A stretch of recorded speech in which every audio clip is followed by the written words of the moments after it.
Vocês já se perguntaram como que é a defesa de TCC de alguém de computação, de alguém de engenharia? Eu, depois de 9 anos na universidade, que é o tempo médio de estudante de engenharia, fiz finalmente a minha defesa, né? Foi uma defesa um pouco diferente, porque eu fiz uma espécie de compêndio de artigos. Eu peguei os trabalhos que eu tinha escrito durante a graduação, durante a iniciação científica, durante a empresa também, na Aerocim, que hoje eu trabalho. E fiz a defesa com base nisso, né? E aqui no vídeo vocês vão ver. Comentem aí o que vocês acharam e também falem como foi a experiência de vocês. Seja você de engenharia, seja você de computação, de direito, ou enfim, da área que for, se a defesa foi tão legal quanto a minha aqui, né? Quem não tem saudade de defender um TCC, não é mesmo? Então, vamos começar a apresentação, né, do relatório técnico de convalidação. O nome do trabalho é Desenvolvimento de Solver de Fluidodinâmica Computacional, um GPU baseado no método de Lattice-Boltzmann, que sou aluno de Engenharia da Computação, e a Leisa, né, como ela já explicou, foi a orientadora do trabalho e ajudou e incentivou bastante em todo o processo. Começar falando um pouco da minha trajetória, né? Eu entrei na UT no longínquo ano de 2017. Meu primeiro contato com um trabalho fora da sala de aula, né, foi com a monitoria, que coincidentemente o nome foi também com a Leisa e com o Bogdan, da matéria de Fundamentos de Programação. E logo no semestre seguinte, em 2018/2, logo no semestre seguinte da monitoria, eu comecei uma iniciação científica no CERN, que é uma ICT associada ao TFR, né, e principalmente ao curso de Engenharia Mecânica. E lá eu tive meu primeiro contato tanto com LBM, CFD e também pesquisa e desenvolvimento, e eu gostei bastante, né? E uma curiosidade é que quando eu entrei no laboratório, eu acho que eu era o único aluno de engenharia da computação, depois acabou entrando mais gente, mas eu tive que navegar num mundo bem diferente, no mundo de mecânica, que foi bem interessante, a experiência foi bem legal.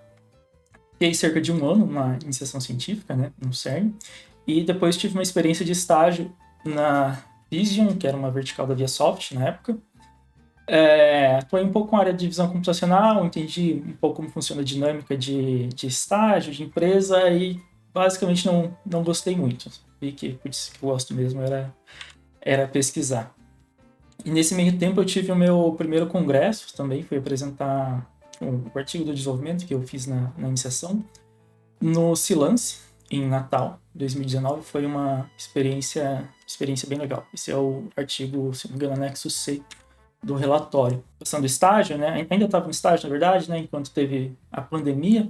E no meio da pandemia eu comecei um projeto com alguns colegas de classe para implementar um software de LBM, mas com viés comercial. Só que, enfim, todo mundo muito novo, acabou que não foi muito para frente. Mas em 2021, junto com um colega de laboratório, a gente fundou a Aerocim. Agora sim, um projeto mais sério, né? Com o principal objetivo de trazer o nosso conhecimento da academia para a indústria. Então, no CERN, a atuação do Centro de Estudos de Reologia e Fluidos Não Newtonianos. Basicamente, estudo de óleo e gás, estudo para a indústria de óleo e gás, um foco bem grande nessa área. E a gente viu que tinha um potencial também para aerodinâmica. Então, a gente brincou que era sair da Petrobras e tentar ir para virar fornecedor da Embraer. Na empresa, a gente começou desde 2021 atuando no mercado de construção civil. A gente viu que tinha um gap grande de soluções, como alternativa a túnel de vento e também a normas de ventos para construções. Inicialmente a gente teve um foco bem grande em galpões logísticos e construções de baixa altura e metálicas, que elas são bem sensíveis ao vento, porque elas são muito leves. Então isso faz que elas sejam bem sensíveis ao vento e custe bastante para a obra. Isso de 2021 até hoje, e de 2024 até agora também a gente vem atuando bastante com edifícios altos, Santa Catarina, Paraná, São Paulo. Na empresa sempre usando o CFD, né? A gente começou lá no início da empresa usando o OpenFOAM, que é o software de CFD aberto mais famoso. E, em paralelo, a gente foi desenvolvendo o software de LBM. Inicialmente, a gente deu um chute para baixo, imaginou que de 6 meses a 1 ano a gente conseguiria algo utilizável. Não, demorou bem mais, demorou uns 2, 3 anos para a gente ter uma base, e desde então a gente vem desenvolvendo também mais coisas no software. Já na empresa, alguns eventos que a gente participou, acho que o mais relevante é esse primeiro aqui, que é o ICWE. É o maior congresso de engenharia de vento, que é a área dentro desses estudos de ventos, né, que a gente atua, principalmente construção civil, que foi lá em Florença, na Itália, foi bem legal. O CBCFD também, que é o Congresso Brasileiro de CFD, em Vitória, no 2024. Esse ano vai ter também em Florianópolis. Imagino, não sei se a gente vai apresentar, mas vamos participar também com certeza. Em 2024 a gente também, os colegas de empresa foram no BBAA apresentar mais trabalho nosso. O CBPE, o Congresso de Pontes e Estruturas, ele é mais relacionado à engenharia civil, mas a gente acaba tendo contato porque a gente trabalha bastante com carga, esse dimensionamento. Falei bastante, é um pouco fora da área de computação, né? Então deixa eu dar uma introdução um pouco de CFD e o que é, antes de falar dos desafios de toda essa trajetória, né? E coisas que a gente acaba passando, né? Basicamente, a área de CFD a gente faz estudo e simulação de escoamento por métodos computacionais.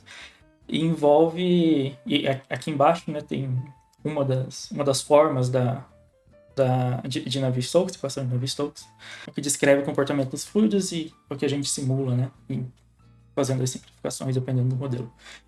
E essa área ela envolve conhecimentos de mecânica dos fluidos, cálculos numéricos e projeto e análise de algoritmos, também otimização, só as matérias aqui dá para entender porque o pessoal costuma fugir, porque são matérias que tendem a ser bem pesadas e bem complexas, e quando você junta tudo fica mais complexo ainda. Então, o CFD é uma área bem desafiadora tecnicamente falando. Em paralelo ao CFD existe o LBM. Ele é um método baseado na equação de Boltzmann em teoria cinética dos gases, em que a gente trabalha num espaço de funções de distribuição. Então, eu vou trabalhar com probabilidade e não com densidade, velocidade, valores macroscópicos, né? Essas funções de distribuição a gente chama de populações. E, basicamente, o que a gente faz é discretizar o espaço, discretizar o tempo e também, nesse espaço e tempo, a gente fala que esse quadradinho, né, ele tem um conjunto de partículas que está viajando em certa direção, que é o epsilon aqui. Essas partículas colidem entre si e viajam, né? Esse epsilon ele é discretizado pelo velocity set, aqui no canto inferior direito.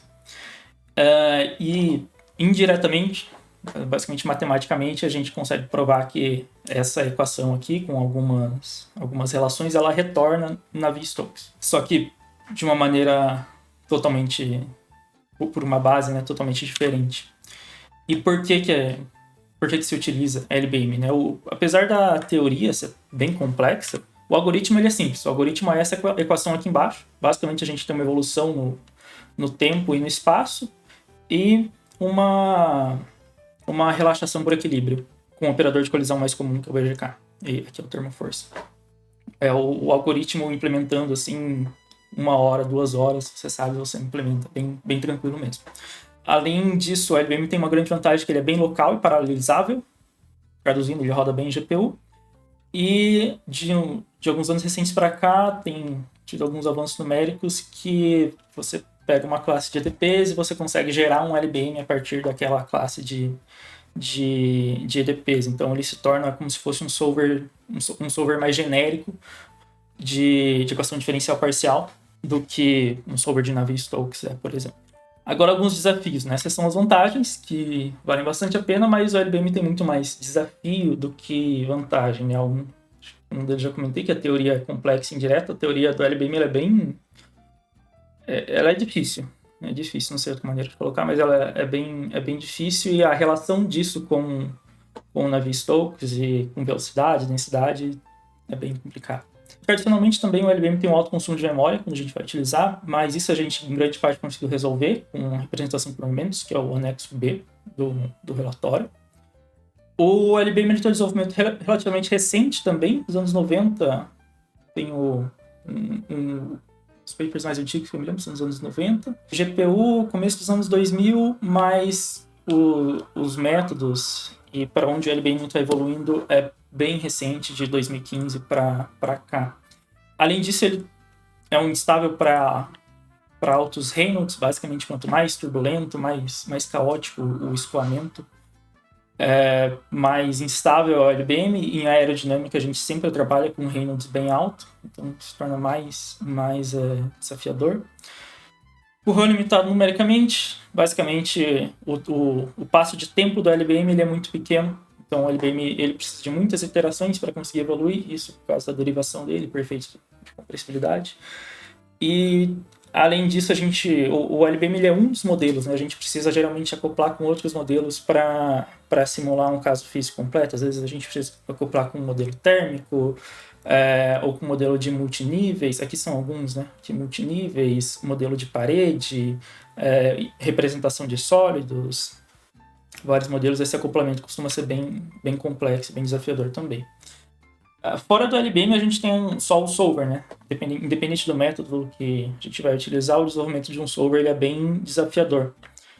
Porque, por alguns motivos, né? A primeira pergunta é como que você valida, como que você sabe se está certo o que você fez ou não. Porque você tem desde os modelos que você está escolhendo, a discretização que você vai utilizar, o tipo de algoritmo que você vai utilizar, e é muito difícil desacoplar os dois. A implementação do modelo e o modelo, então o que está errado é um pouco difícil de saber, né? O erro é no modelo ou na implementação. Acoplamento de modelos também pode causar instabilidades que são bem inesperadas. Então, por exemplo, você acopla LBM com um modelo de transição de nível e ele funciona maravilhosamente, mas você junta um modelo de turbulência e de repente tudo começa a quebrar. É bem comum esse tipo de coisa. A generalização de algoritmos e manter o desempenho também é uma parte bem desafiadora, porque o LBM ele requer muitas equações, muitas equações, e ele tem várias variantes entre si que o usuário pode querer testar, e o software e as fontes têm que ser corretas e otimizadas para todos esses casos. Com esses desafios, né, como que é a partir de fazer um solver.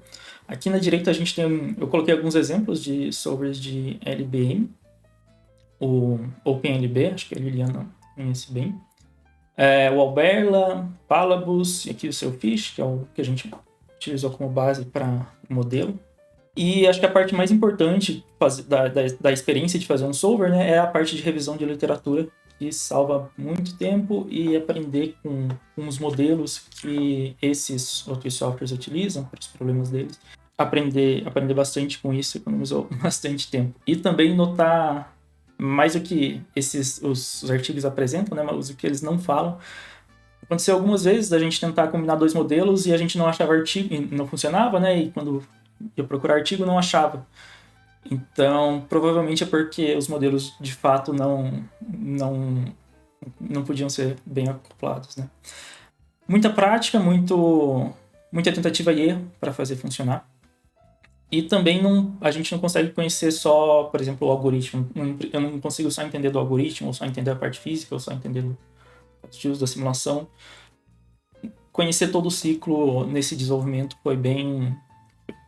foi extremamente necessário, porque, caso contrário, é muito limitante, dependendo do contato, e não entender bem a interface entre o que está no algoritmo, o que está modelado numericamente, quais são as premissas físicas e as simplificações que são feitas no modelo.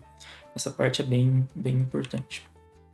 Agora, aqui alguns exemplos, né, lidando com o LBM. Aqui o primeiro, estabilidade é um grande problema. Esse aqui, não sei se dá para ver, mas tem uma espécie de um xadrez aqui, né, vermelho, azul. Esse é um fenômeno em CFD que a gente chama de checkerboard, e geralmente sempre quer dizer que alguma coisa deu errado. Você provavelmente pode jogar a simulação fora. Esse é um caso que a gente enfrentou recentemente, inclusive, fazendo um modelo de parede. E isso, no início do desenvolvimento, era extremamente comum, até acertar os modelos, até acertar a implementação. A gente também tem bastante literatura de aerodinâmica que é focada em volumes finitos, que é o método mais tradicional de CFD. A gente tem que pegar e se adequar para o LBM, que tem as suas próprias particularidades. A parte de discretização também, qual velocity set usar, qual operador de colisão, a ordem das diferenças, se precisa de diferenças finitas, né, por exemplo. A questão de compressibilidade do LBM, tem que sempre lembrar que o LBM não é incompressível, ele é quase incompressível. Então aqui na direita é um exemplo desse caso aqui, e acabam surgindo ondas acústicas, são coisas espúrias na simulação que a gente não quer que surja e acabam se demonstrando aqui na alta frequência, alguns picos aqui em harmônicas na velocidade do som. E as condições de contorno também são bem complicadas porque a gente não está trabalhando no domínio da velocidade, então eu não consigo falar, eu quero a velocidade zero aqui, eu quero a derivada da velocidade zero, eu não consigo falar isso porque eu estou no domínio das populações, no domínio de funções de distribuição. Então, condição de contorno são bem desafiadoras. Agora, um pouco dos resultados, né, do software, a partir de todo o desenvolvimento a gente tirou. Aqui são dois casos mais clássicos, mais canônicos, um turbo turbulento aqui na esquerda, o Reynolds Tal de 180, que se eu não me engano é o RMS. Aqui o Taylor Green Vortex, que é um caso totalmente simétrico, para ver que a gente comparou com o DNS aqui, praticamente crava o DNS, indo mais para um caso que é semelhante, que a gente faz, né? Um edifício alto da Universidade Politécnica de Tóquio, que a gente sempre compara o init, o perfil de vento, né, que está batendo no edifício, e coeficiente de pressão. Aqui, médias, amarelo é sempre nosso, o resultado do trabalho, né? E preto é sempre o experimental. A gente compara médias e picos, tanto sucção, que é o mínimo, quanto sobrepressão, que são os máximos. Em geral, a gente segue tendência. Esse é um edifício baixo também. E o que é mais interessante é esse quadro aqui embaixo.